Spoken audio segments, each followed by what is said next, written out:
جس سے آپ کا جسم جو ہے وہ اس میں خوبصورت لگے. اللہ کے سامنے آپ پیش ہو رہے ہیں، کوئی چھوٹی بات تو نہیں ہے نا. تو اس لیے اللہ سب سے بڑا ہے. جب آپ اللہ کے سامنے پیش ہو رہے ہیں تو پھر آپ اللہ کے لیے دیکھیں نا، یا بنی آدمہ خضو. خضو کا مطلب ہوتا ہے لے لو، اختیار کر لو. زینتکم، اپنی زینت بنا لو. عند کل مسجد، یعنی وقت جب مسجد میں جاؤ نماز پڑھنے کے لیے، چاہے وہ جا نماز پہ ہو، چاہے آپ مسجد جا رہے ہو، تو اس وقت اپنی زینت بنا لو، اچھے کپڑے پہن لو اور اپنے آپ کو کیونکہ اللہ کے سامنے آپ پیش کر رہے ہیں. تو یہ بھی پردہ ہے جو جسم کا آپ کو بنانا ہے. اور لوگ جو ہیں، جیسے آپ شریعت میں حکم ہے کہ مرد کے لیے گھٹنے سے لے کر وہ جو ہے بیلی بٹن سے، یعنی وہ جو ناف سے لے کر گھٹنے تک یہ جگہ جو ہے یہ ہائڈ کرنے کی جگہ ہے، یعنی کہ چھپانے کی جگہ ہے. اور اسی طرح سے عورتوں کے لیے پورا جسم چھپانے والی جگہ ہے. عورتیں کیا کرتی ہیں کہ وہ نمازیں پڑھتی ہیں تو کپڑے ایسے ہوتے ہیں جس میں سے جسم کی جھلک نظر آ رہی ہوتی ہے، اور دوپٹہ ایسا ہوتا ہے جس کے اندر سے بال نظر آ رہے ہوتے ہیں. تو اس طرح نمازیں تھوڑی ہوتی ہیں. اللہ کے سامنے آپ پیش ہو رہے ہیں. اور مرد جو ہوتے ہیں وہ بس ایسے کپڑے ہوتے ہیں، ٹراؤزر کے ساتھ یا پینٹ کے ساتھ نماز پڑھتے ہیں، سجدے میں جاتے ہیں پیچھے سے ننگے ہوتے ہیں. تو اس طرح کی حالت ہوتی ہے. تو یہ نمازیں تھوڑی ہیں، یہ اللہ کے سامنے پردہ تھوڑا ہے. آپ پردہ تو نہیں کر رہے نا. پردہ تو آپ کے گھٹنے سے لے کر آپ کے یہ ناف تک پردہ ہے. تو یہ حصہ اگر اس میں سے کوئی زہر ہو جاتا ہے تو پھر آپ ننگے ہو جاتے ہیں، تو آپ کی نماز تو نہیں ہوگی. تو اس لیے ہمیشہ یاد رکھیں اللہ کے سامنے پیش ہو رہے ہیں. آپ اپنے دوست کے پاس جاتے ہیں، کسی اور انسان کے کسی کے پاس جاتے ہیں، یا کوئی بڑا سے بڑا، جب آپ نے کوئی پرائم منسٹر، پریزیڈنٹ یا کوئی اور کسی کے پاس میٹنگ کرنی ہے، تو آپ بتاؤ کتنے خوبصورت بن کے جاتے ہیں، کس طرح ہوا شوا مار کے جاتے ہیں، اپنی وہ مطلب ٹھاٹ پھاٹ بنا کے جاتے ہیں، نہیں جاتے. اللہ جو سب سے بڑا ہے اس کے سامنے پیش ہو رہے ہیں، تو وہاں پر آپ کو کیا ہو جاتا ہے؟ تو اللہ کے سامنے بھی آپ کو وہ کپڑے پہننے چاہیے جو اتنی بڑی شان والے کے سامنے پہننے سے آپ خوبصورت لگیں. اسے آپ جو ہے آپ کی شان جو ہے بلند ہو. اللہ تعالیٰ یہ اللہ تعالیٰ نے آپ کو دیا ہے. جب اللہ تعالیٰ نے آپ کو مال دیا ہے تو اس کا آپ کے جسم پر اس کا اثر نظر آنا چاہیے. یہ رسول اللہ صلی اللہ علیہ وسلم نے فرمایا تھا کہ جب اللہ تعالیٰ نے آپ کو دیا ہے تو اس کا اثر آپ کے جسم پر نظر آنا چاہیے. اس لیے اللہ کے سامنے جب آپ پیش ہوتے ہیں تو اس وقت اپنا خیال رکھا کریں. اور ساتھ یہ ہے کہ اپنی زینت کا خیال رکھیں، اپنے کپڑے خیال رکھیں، اپنے یہ جو ہے. اور بہت سارے لوگ ہیں جو کہ اب ٹوپی بھی نہیں پہنتے، کہتے ہیں یہ کوئی ضرورت نہیں ہے. رسول اللہ صلی اللہ علیہ وسلم نے جب بھی، میں نے کوئی ایسی حدیث نہیں پڑھی سوائے نماز استسقا کے. نماز استسقا جو بارش کے لیے نماز ہوتی ہے، اس میں آپ صلی اللہ علیہ وسلم نے سر پہ کپڑا نہیں لیا تھا. اور باقی جو ہے نا، وہ آپ دیکھیں کہ آپ صلی اللہ علیہ وسلم اکثر سر کے اوپر کپڑا رکھتے تھے، سر کے ننگے سر نماز ہی نہیں پڑھی. تو کون سی سنت پوری کرتے ہیں آپ جب آپ ننگے سر سے نماز پڑھتے ہیں؟ اور آپ دیکھیں، آپ کو تو چاہیے کہ آپ رسول اللہ صلی اللہ علیہ وسلم کی سنت اپنائیں، اور آپ صلی اللہ علیہ وسلم کی طرح آپ باقاعدہ امامہ شریف بنائیں اور اس کے ساتھ نماز پڑھیں. اس کا ثواب بھی بہت بڑھ جاتا ہے. اور فرشتے جنگ بدر میں آئے تھے تو وہ امامہ پہن کے آئے تھے. وہ اس کی بڑی شان ہے، فرشتوں کا لباس بن جاتا ہے، وہ پرہیزگاروں کا لباس ہے. لباس التقویٰ ذالک خیر، وہ چاہیے. یہ تقویٰ اگر آپ نے لینا ہے، نماز کے ذریعے سے تقویٰ آپ نے لینا ہے، تو لباس التقویٰ پہنو. تو لباس التقویٰ کیا ہوتا ہے؟ سمپل لباس ہو، سادہ لباس ہو، رسول اللہ صلی اللہ علیہ وسلم کا رسولی لباس ہو، اور ماشاءاللہ اور اس میں پھر آپ دیکھیں کتنا مزہ آتا ہے آپ کو. پھر اللہ کی طرف سے قرب بھی ملے گا، اور آپ گناہوں سے بھی بچیں گے، اور نیکیوں کی طرف رغبت بھی ہوگی، اور دنیا بھی بہتر ہوگی، آخرت بھی بہتر ہو جائے گی. اس لیے اللہ تعالیٰ نے فرما دیا، عورتوں کے لیے، مردوں کے لیے، سب کے لیے حکم ہے کہ آپ جو ہے رسم و رواج اور دوسرے جو دنیا میں چل رہی ہیں باتیں، ان کو چھوڑ کر رسم و رواج وہ اپناؤ جو اللہ کے رسول صلی اللہ علیہ وسلم کا دیا ہوا ہے، جو ہماری شریعت اجازت دیتی ہے. اس رسم و رواج کو، اس فیشن کو اپناؤ، اس لائف سٹائل کو اپناؤ، تاکہ آپ دنیا میں اللہ اور اس کے رسول صلی اللہ علیہ وسلم کہ تبلیغ کرنے والے بن جاؤ۔ تبلیغ کا مطلب کیا ہوتا ہے کہ آپ کا لباس کوئی دیکھے گا، آپ کے جسم کی شکل دیکھے گا، کپڑے دیکھیں گے، یہ سادگی دیکھیں گے اور آپ کا اخلاق دیکھیں گے، اسی طرح بننے کی لوگ کوشش کریں گے۔ جب آپ جو ہے کپڑے گھٹاتے جائیں گے اور آپ ننگے ہوتے جائیں گے اور ماحول کو آپ اپنے کافروں جیسا بناتے جائیں گے تو پھر آپ کے اندر سے اللہ کی رحمت جو ہے وہ چلی جائے گی، ایمان کم ہوتا جائے گا، رحمت الہی دور ہوتی جائے گی، پھر شیطان قریب ہوتا جائے گا اور آپ پھر دنیا تو مل جائے گی آپ کو لیکن پھر آخرت میں حصہ نہیں مل سکے گا۔ تو اس لیے بہتر طریقہ کیا ہے کہ آپ ذرا اپنے آپ کو اللہ کی طرف جھکاؤ، اپنے لباس کو لباس و تقوی بناؤ، پرہیزگار لوگ جو نیک لوگ ہوتے ہیں ان جیسا لباس بناؤ، اور سادہ لباس، سمپل اور صاف ستھرا، اور نماز کو بھی اللہ کے لیے جب آپ نماز پڑھنے کے لیے جاؤ یا نماز گھر میں پڑھو تو اس وقت بھی اپنا لباس اچھا ہونا چاہیے۔ اس طرح نہیں کہ اٹھ کے بس اپنا بستر سے اٹھا اور اللہ اکبر وضو کیا جلدی سے اللہ اکبر بس کر کے چلو بھائی، یہ تو نہیں نا، اس طرح تھوڑا ہوتا ہے، اس طرح آپ نے نماز تھوڑی پڑھی۔ نماز پڑھنے کا آداب ہے، اس لیے آداب جو ہیں بہت ضروری ہیں۔ اللہ تعالیٰ آداب کو دیکھتا ہے اور جو عمل ہے بعد میں دیکھا جاتا ہے، پہلے ادب ہوتا ہے۔ آداب جو ہوتے ہیں وہ بندے کو اللہ کی قربت میں لاتے ہیں، پھر آداب کی وجہ سے بندہ اللہ کے قریب ہو جاتا ہے۔ جب پھر نماز پڑھتا ہے تو وہ تو ملاقات ہوتی ہے پھر رب سے، تو وہ تو پھر بات ہی اور ہے نا، ماشاءاللہ اس کی پھر بندے کی وہ تو ایک الصلاۃ معراج المومنین، پھر وہ معراج بن جاتی ہے، معراج میں اللہ کے ساتھ باتیں کرتا ہے بندہ، تو وہ شان ہوتی ہے۔ تو اس لیے اپنے آپ میں تبدیلی پیدا کریں، اور یہاں پر اللہ تعالیٰ نے یہ بھی فرما دیا کہ کلو وشربو، کھاؤ پیو بھی صحیح، ولا تسرفو، اور اسراف نہ کرو، یعنی فضول خرچی نہ کرو، انہ لا یحب المسرفین، اللہ تعالیٰ فضول خرچی کرنے والوں کو پسند نہیں کرتا۔ ضرورت سے زیادہ جو ہے اس کی کیا کریں گے لے کر، بتائیں؟ تو ضرورت سے زیادہ لے کر کیا کریں گے؟ کل کو آپ مر جائیں اور وہ چیز لے کر آپ نے ایک سوٹ لینا تھا تو آپ نے لے لیے 10، تو باقی 9 پڑے ہیں، آپ رات کو مر جاتے ہیں تو وہ 9 کس کے پاس جائیں گے؟ تو پھر آپ خود سوچیں کہ یہ جو ہے نا، ہمیشہ ضرورت کے مطابق جب آپ چیز لیں گے آپ کے پاس اتنا کچھ بچت ہوگی کہ ماشاءاللہ آپ کا گزارا بھی اچھا چلے گا اور زندگی بھی بہتر ہو جائے گی، آخرت بھی بہتر ہو جائے گی۔ اس لیے اپنی زندگی کو اللہ اور اس کے رسول صلی اللہ علیہ وآلہ وسلم کے حکم کے مطابق جب آپ چلائیں گے تو پھر آپ فائدہ پائیں گے۔ اور یاد رکھیں کہ جو لوگ جو ہیں فیشن پرستی کو اور بے حیائی اور فحاشی کو رواج دیتے ہیں اور وہ لباس بھی اسی طرح کا پہنتے ہیں جو بے حیائی اور فحاشی والا ہوتا ہے، تو پھر اللہ اور اس کے رسول صلی اللہ علیہ وآلہ وسلم کے پاس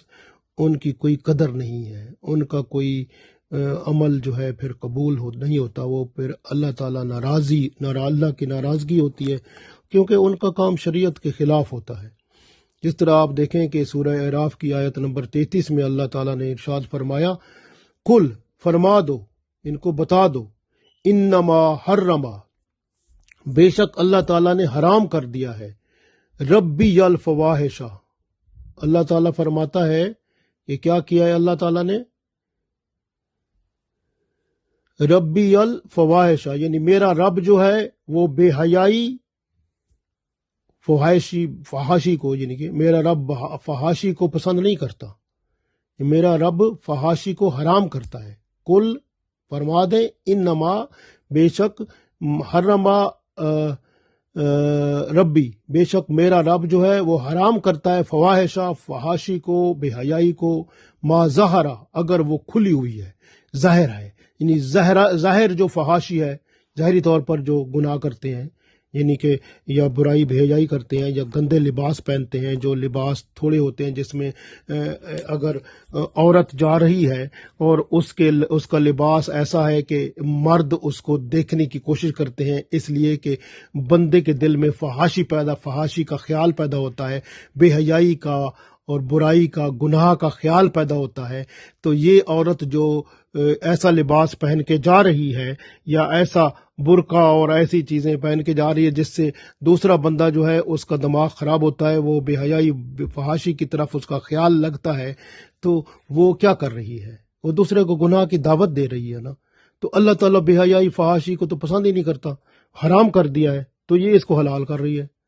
تو اسی طرح مرد جو جا رہا ہے وہ بھی تھوڑا سا، مرد بھی ایسے ہوتے ہیں تھوڑے سے، وہ اپنے لباس اور دوسرے طریقے سے وہ کئی تماشے کرتے ہیں اور اس طرح سے دوسروں کو وہ کشش کرتے ہیں، اٹریکشن کرتے ہیں، مختلف نعرے بازی ہوتی ہے، مختلف ان کے آنکھوں کے اشارے ہوتے ہیں، مختلف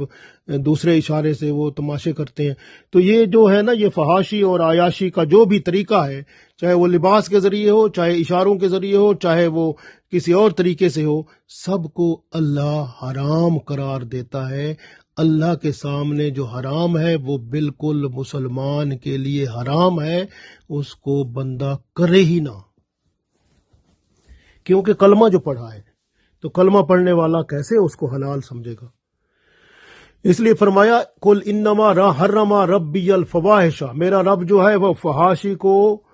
حرام قرار دیتا ہے، ما ظہرا، اگر یہ کھلی ہوئی ہو، جیسے کھلی نظر آتی ہے،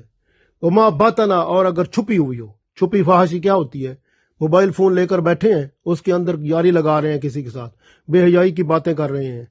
گندگی تصویریں بھیج رہے ہیں ایک دوسرے کو، وہ جو ہے نا جناب اس کے اندر کچھ اور ایسے میسج بھیج رہے ہیں ایک دوسرے کو جس سے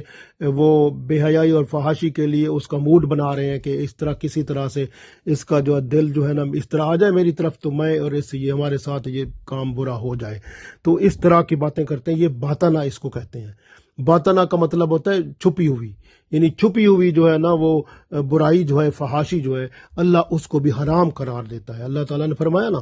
کہ انما حرم ربی الفواحش، بے شک میرا رب جو ہے وہ حرام کرتا ہے، ما ظہرا، یعنی فواحش کو، فحاشی کو، ما ظہرا جو کھلی ہوتی ہے، منہا تم میں سے، وما بطنا اور جو چھپی ہوتی ہے۔ تو چھپی ہوئی جو ہے نا، جو پوشیدہ ہے، چھپی ہوئی ہے، اس فحاشی کو اور برائی کو اللہ تعالیٰ وہ حرام قرار دیتا ہے۔ آگے اللہ فرماتا ہے والاسم، اسم کا مطلب گناہ، اور کوئی گناہ جو ہوتا ہے بندے کے دل میں، جیسے بندہ فحاشی کرتا ہے کسی کے ساتھ، کوئی کہتے ہیں جی ہم تو مذاق کر رہے تھے، مذاق میں وہ گناہ بیچ میں دل میں ہوتا ہے اور اندر سے مذاق ہوتا ہے، میں مذاق کر رہا ہوں، لیکن اندر سے ہوتا ہے کسی طرح یہ میرا ہو جائے تو میں اس کے ساتھ فحاشی کروں، تو اندر سے یہ ہوتی ہے بات۔ تو وہ اگر ایسی بات ہوتی ہے تو والاسم، وہ پھر گناہ بھی فحاشی دونوں کام خراب ہیں، اللہ نے حرام قرار دیے ہیں، اور بندہ اس کو حلال کر کے کر رہا ہے تو پھر صاف ظاہر ہے جرم تو کر رہا ہے نا، مجرم تو ہو گیا ہے، اللہ کے فرشتے تو لکھ رہے ہیں نا۔ پھر اللہ فرماتا ہے والبغی، بغیہ کا مطلب ہوتا ہے بغاوت، یعنی بغاوت یہ ہوتی ہے کہ اللہ کے حکم کے خلاف، اللہ فرماتا ہے تو ایسا نہ کر، یہ کہتا ہے نہیں جی میں تو کروں گا، اللہ فرماتا ہے تو بے حیائی فحاشی کی بات نہ کر، یہ کہتا نہیں میں تو کروں گا، میں چھپ کے کر لوں گا، میں اس میں موبائل فون کے ذریعے میں میسج بھیج دوں گا، لکھوں بولوں گا نہیں، میں میسج میں لکھ کر بھیج دوں گا، میں پکچر بنا کر بھیج دوں گا، میں اپنے خیال کو اس میں بتا دوں گا۔